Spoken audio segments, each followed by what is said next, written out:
with large systems that are being built. The only difference is today you are building these machines with commodity x86 servers. So that way you can add the capacity as you need, rather than buying one large chassis and buying a whole bunch of CPUs and memory, and starting price used to be like $1 million. So you're now shifting the same concept more in a modular way. So the second trend is the systems and technology trends. So if you look at, there were 64-bit processors that came along, and then virtualization created a fantastic wave about 4 or 5 years ago.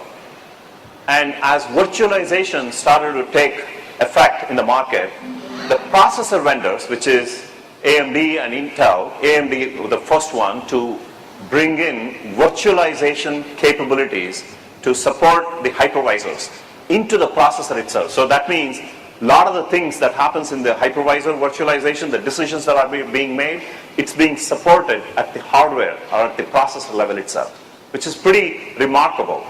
And then today, more and more OSs, right? You have CentOS that supports virtualization, you have Microsoft that supports virtualization.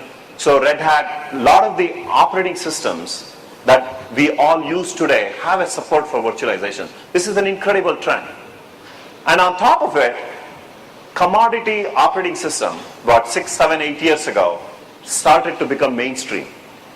So a lot of enterprise applications, even mission critical databases, today run on top of commodity operating systems. The third trend, which is more on the networking side, which is very interesting as well. If you look at this, the capacity of Ethernet increased significantly from 10 meg into 10 gigabit, and then now it's moving into 20 gig InfiniBand and 40 gig InfiniBand. But the interesting part is the switching latency, right? If you watch this, the switching latency in a switch, that means from the time a packet enters to the time the packet leaves, it's less than 100 nanoseconds. So what that means is, as you deploy memory across these multiple nodes, the memory latency also comes down pretty significantly. I mean, you can see even the memory technology, right, is going from almost 100 nanoseconds to 800 nanoseconds, 80 nanoseconds. Pretty remarkable in terms of the technological breakthroughs that have happened just in the last 4 or 5 years. And these are foundations for what to expect over the next 10 years as data centers are going to be revolutionized.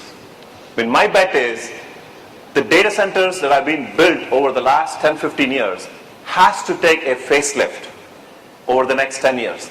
Not in terms of the physical aspect of it, but how you run your data centers, how your servers are deployed, how your servers are managed, how applications are deployed in these servers.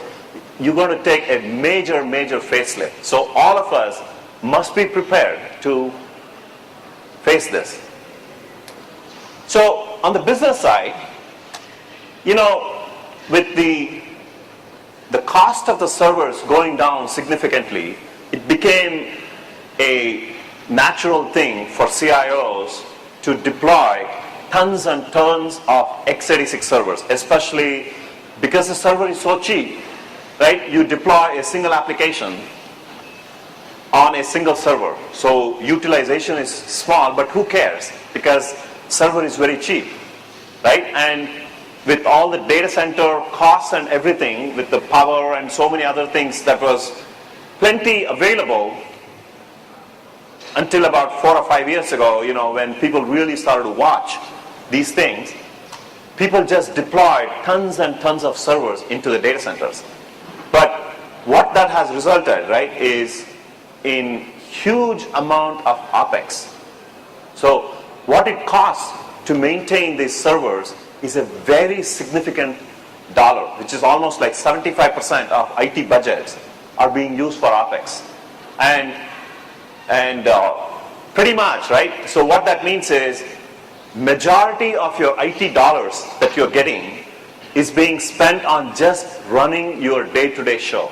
You don't have additional dollars, additional money to research, to figure out what kind of new technologies are available for you to deploy, right, to bring in efficiency in your organization.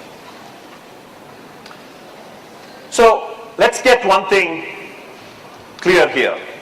I just wanted to make sure that all of us are on the same page with respect to the definition of what a cloud means. I mean, if you read the title, the market usage of cloud and the XaaS, the X is basically software as a service, hardware as a service, or platform as a service. These are, some of the things which is offered as a service right now.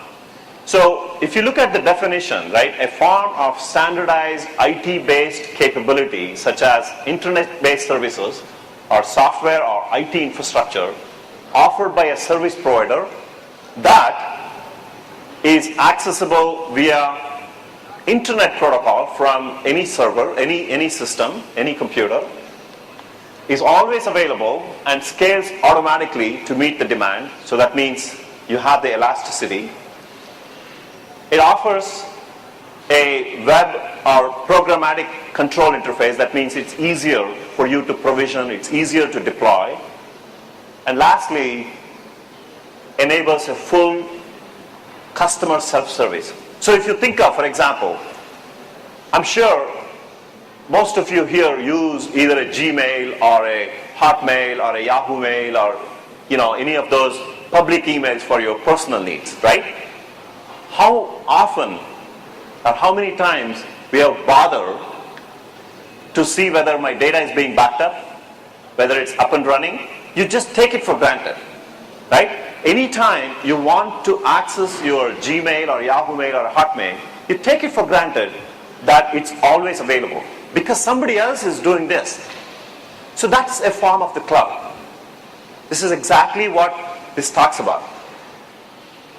So to an extent, all of us are using some form of cloud, perhaps maybe for personal needs. Now, let me just touch a little bit on the evolution. This is primarily based on my own experience and my own background. So when we first built the data center back in 96, 97, the first set of early adapters for these data centers were the typical internet-centric companies who ran the web front-end application